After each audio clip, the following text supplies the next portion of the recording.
የዓለም ሌላኛው ትኩሳት ነው የኮሪያ ልሳነ ምድር። አንድ ሀገር የነበሩና ከሁለተኛው የዓለም ጦርነት በኋላ ደግሞ በሁለት ርዕዮተ ዓለም የተከፈሉት ሁለቱ ኮሪያዎች ህዝቦቹ አንድ መሆንን ቢመኙም መሪዎቹ ግን በሚከተሉት ርዕዮተ ዓለም ምክንያት አንዱ ሌላውን በጠላትነት የሚያይ ሆነዋል። ሰሜን ኮሪያን በምትከተለው ርዕዮት ምክንያት ደቡብ ኮሪያ ከሷ በተቃራኒው ከአውሮፓውያኑና አሜሪካ ጋር ሰሙሙ ስርዓት የምታራምድ በመሆኑ ሁለቱም በየራሳቸው መንገድ ተጉዘዋል። ደቡብ ኮሪያም ከመላው ዓለም ጋር የምትገናኝ ስትሆን ሰሜን ኮሪያ ግን በተቃራኒው በርና መስኮቷን ከርችማ ጠላቶቼ ከምትላቸው አካላት ራሷን ለመከላከል የምትችለው በኑክሌር መሆኑን በማመኗ የኑክሌር መሳሪያዎቿን በማበልጸግና አህጉር ተሻጋሪ ሚሳኤሎችን እውን ለማድረግ በሚያስችላት መንገድ ላይ ስትጓዝ ቆይታለች። አሜሪካ የደቡብ ኮሪያና ጃፓን ስጋት አድርጋ የምትመለከታትን ሰሜን ኮሪያን እያንዳንዷን እንቅስቃሴዋን እንደ ንስር ነው የምትከታተለው።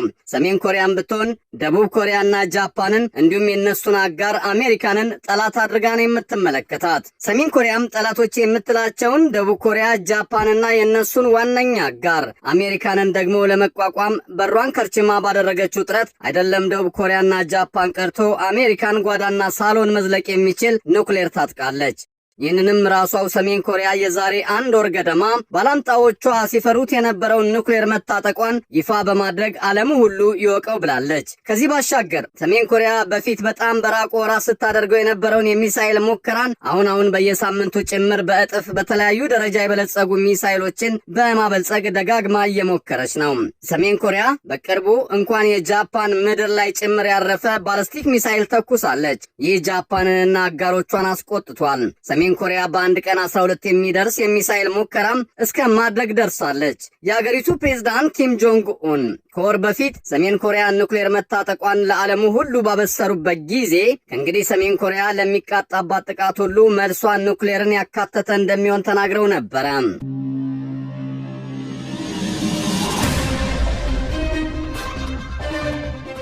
የሰሜን ኮሪያን ከቅርብ ጊዜ ወዲህ ተደጋጋሚ የሚሳኤል ሙከራና የኑክሌር ባለቤት ነኝ ማለት ስጋት የደቀነባቸው ደቡብ ኮሪያና ጃፓን ለአጋራቸው አሜሪካ ባደረጉት ጥሪ መሰረት አሜሪካ ኑክሌር ታጣቂ አስፈሪ ጦር ሰርጓጅ መርከቧን ሰሜን ኮሪያ አፍንጫ ስር ወስዳ ሰሜን ኮሪያ ግንባር ላይ ደቅና ነው አሁን ያለችው።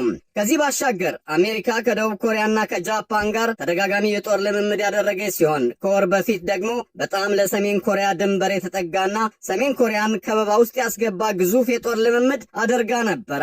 በወቅቱ በድርጊቱ የተበሳጨችው ሰሜን ኮሪያ የኑክሌር ሚሳኤሎቿ እንዲዘጋጁ ኪም ጆንግ ኡን አዘውም ነበረ።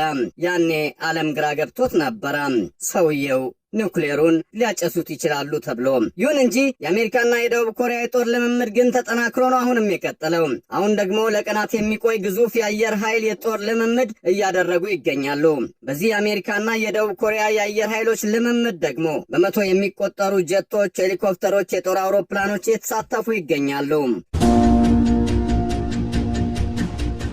ሰሜን ኮሪያ በቅርቡ ታደርገዋለች ተብሎ ከተጠረጠረው የኑክሌር ሚሳኤል ጋር ተያይዞ ነው እንግዲህ የአሁኑ ልምምድን አሜሪካና ደቡብ ኮሪያ እያደረጉ ያለው ተብሏል።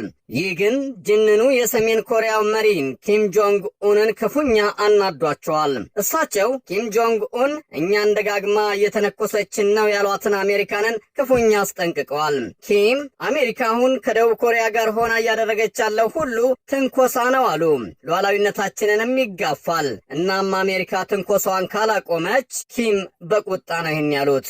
ሀገሬ ሰሜን ኮሪያ እርምጃ ለመውሰድ ትገደዳለች ብለዋል። ድሮ በየሳምንቱ የምታስፈራራው አሜሪካ ነበረች። አሁን ግን ታሪክ ተቀይሮ ሰሜን ኮሪያ ሆናለች ደጋግማ አሜሪካንን ሳይቀር እያስፈራራች አለችው።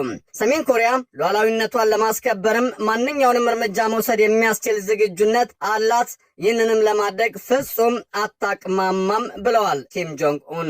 አሜሪካና ደቡብ ኮሪያ እያደረጉት ያለው የጦር ልምምድ ባለፉት 5 ዓመታት ካደረጉት ሁሉ ከፍተኛው ነው ሲባል ሁኔታው የኮሪያ ልሳነ ምድርን የእሳት መጫወቻ ሜዳ አስመስሎታል። ይህ ያስደነገጠው የጸጥታው ምክር ቤት ደግሞ በሰሜን ኮሪያ ላይ ተጨማሪ ማዕቀብ ለመጣል እየመከረ ስለመሆኑ ተነግሯል።